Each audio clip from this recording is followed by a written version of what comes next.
Chapter 9. Gerald looked confident. It was a look that did not often cross his coarse features. Teague told him, "I don't see how you can be so sure about that. Vittorio has got to be on the run now, because as much as Mr. Penrose did not want to start anything permanent with the Italians," Gerald explained to Teague, "you have to know that the Italians must feel the same." It made sense what Gerald was saying, Teague had to admit. This was unusual because more often than not, it was Teague's job to explain things to his coworker and fellow troubleshooter. "I feel like Vittorio means to start a war, Teague," Gerald told the other man. Teague agreed with, "Maybe." Gerald put a determined look on his face and said, "I don't want no war with the Italians, Teague. I'm afraid of what it will do to the city." Teague had more than his fair share of experience with war on a global scale. He did not relish the thought of a citywide conflict between the Penrose Enterprise and the Italians. Gerald continued, "I mean to do whatever it takes to keep my city the same, Teague, because I like my city." Teague's response was, "I feel the same, Gerald." The two men were searching through a chest of drawers, looking for clothing to replace the tattered and bloody clothing that Gerald was currently wearing. Gerald had stripped down to his underclothes and socks, as they were the only pieces of clothing he had that were not stained partly or mostly with his blood. That will happen when you're on the wrong end of an ivory-handled razor. Teague found a pair of trousers with a patched knee that he recognized as his own. He remembered working on a project for Mr. Penrose in the hotel basement and getting them very dirty. He had changed out of them and left them to be laundered in the hotel laundry. It was one of the advantages to the Enterprise offices being in one of the finer hotels in the city. Teague had forgotten about them, and they ended up in this chest of drawers. Now, Gerald was of a height with Teague, though he was probably close to 2 stone heavier, so he thought they might serve the bruiser for now. "Try these on," Teague said as he tossed the trousers to Gerald. Gerald eyed the clothes a little suspiciously, but tried them on, one leg at a time, like every man. "These here are your trousers," Gerald said to Teague as he sucked in his gut to fasten the bottoms. "Well, that's the best we can do for now," Teague told the bruiser, "unless you want to try on a pair of Mr. Penrose's." The two big men looked at each other and grinned and shook their heads no at the same time. "Now I need to find me a shirt," Gerald said. The two men spent several minutes going through various drawers, searching for a shirt that would fit Gerald. For his part, Teague was generally content to work in silence. He was checking on yet another shirt, only to discover that it belonged to his employer, and was therefore much smaller than Gerald could fit into. Teague had noticed after his initial shock at seeing the big man alive that Gerald was much quieter than he had been before. It was common for him to have to ask, sometimes tell Gerald to be quiet. A prime example had been earlier in the day when Fitz had nearly yelled at Gerald to shut his pie hole. The big bruiser had been going on and on about pets and the absurdity of a giraffe in a restaurant.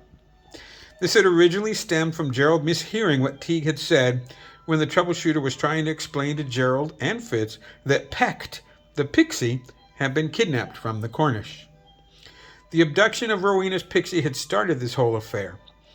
The older woman, who ran the eatery and had come to Mr. Penrose because she paid for protection and someone had done her wrong. This was within her rights, in theory. Teague had never encountered something like this before in the years he had been working for Mr. Penrose. He had told his employer earlier in the day that it did make a sort of sense that since Miss Rowena paid for protection, that they should look into the problem she was having.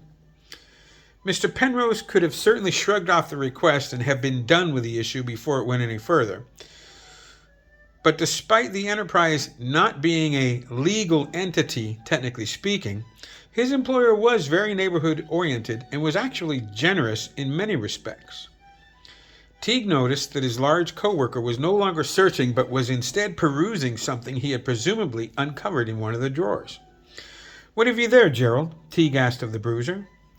Gerald answered, "It's a newspaper, Teague. Found it at the bottom of this drawer, what only seems to have shirts that my baby brother could wear." Teague grinned a little at this because he knew that the shirts most likely belonged to their employer. "I know there's Mr. Penrose's shirts and all, Teague," Gerald continued with a slight smile, "but they do seem awful small." "I know that lots of folks put papers at the bottom of their dresser drawers," Gerald offered. Not really sure what it's supposed to accomplish, the bruiser said.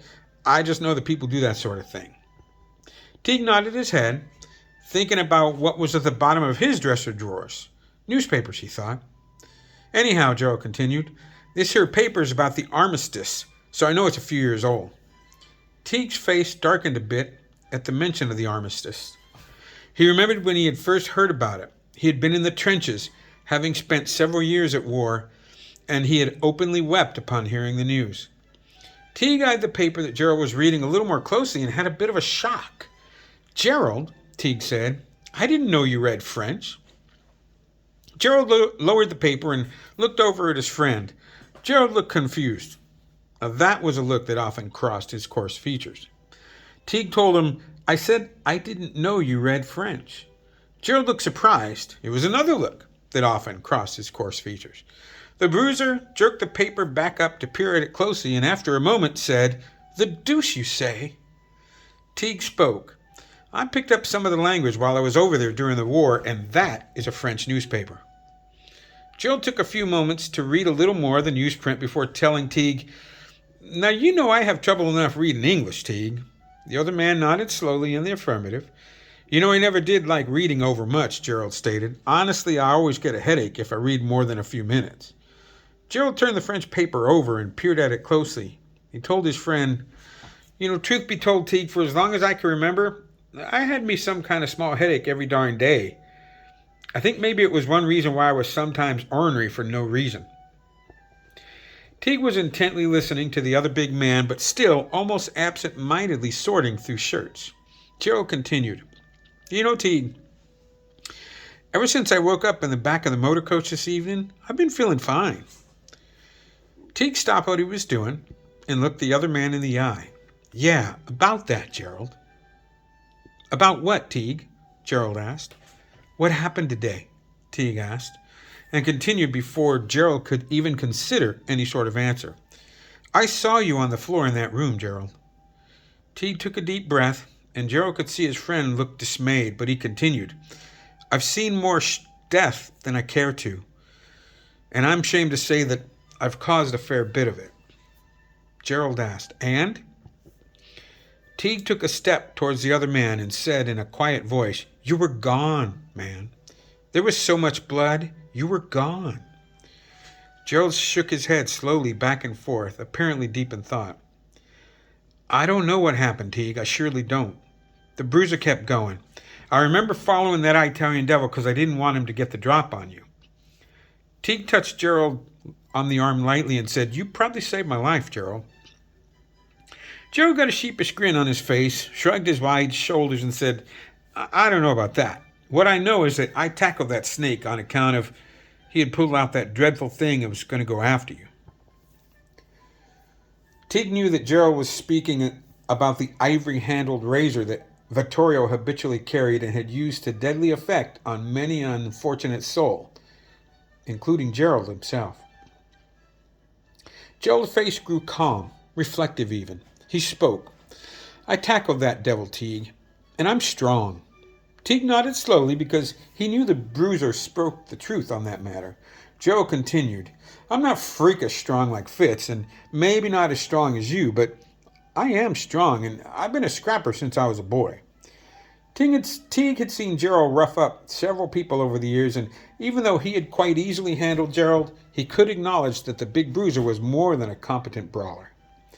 But it didn't matter none. Gerald's face took on a concerned look. He wriggled away from me like the snake he is, and then he used that thing on me. The bruiser looked at his feet for a moment before raising his head again to look Teague in the eye. I died, Teague, Gerald said so softly that the other man was almost not sure he heard it. I remember wanting to tell you again how silly a pet a giraffe would make, especially as Miss Rowena got herself a restaurant, but I couldn't seem to find the breath. Gerald continued, I recall thinking, maybe I'll take a nap. Teague remembered sitting on the ground with the bruiser's head in his lap earlier that evening.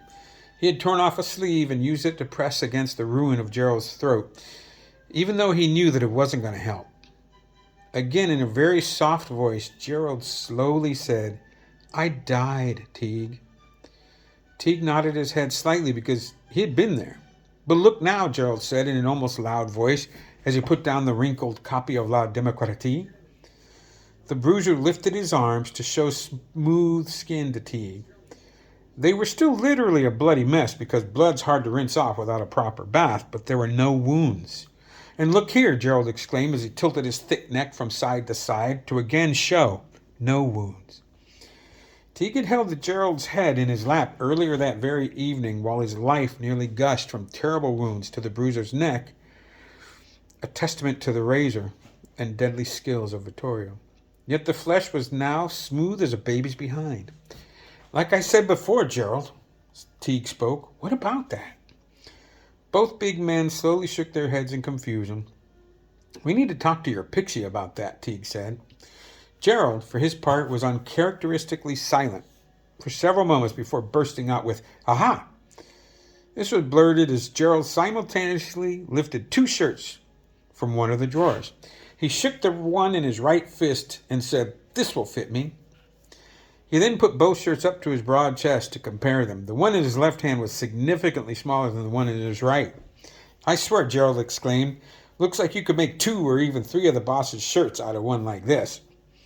He continued, "I bet this big shirt is Fitz's, and it might be a bit big on me, but the boss's shirt makes it look like this one belongs to a giant." The bruiser smiled for a moment. Then his face took on a timid expression. He looked at Teague and said, "Don't tell Mr. Penrose I said anything like that, if you please." A slight smile lit up his face, and Teague told the other big man, "Don't worry, Gerald. Friends don't do that." This brought a big smile to Gerald's face, and he put down the small shirt so as to put on the larger one. The 2 men spent another minute or 2 straightening up the drawers and then returned upstairs to their employer's office. They used the front stairs instead of the rear ones because it was a shorter trip, and also because Gerald didn't look like he had been murdered any longer. When they arrived at their employer's office, Teague could not help but notice the bloody handprint that he had left when he first came to Penrose's office after what had happened at Otomosibo. As they entered the office, Gerald heard the pixie say in that soft voice of his, "We will." Gerald saw that Fitz was there now with Mr. Penrose and Peck. He was about to come out and ask the large man where he had been while Gerald was dealing with that snake Vittorio, but before he could say anything, Fitz blurted out, "What the hell?"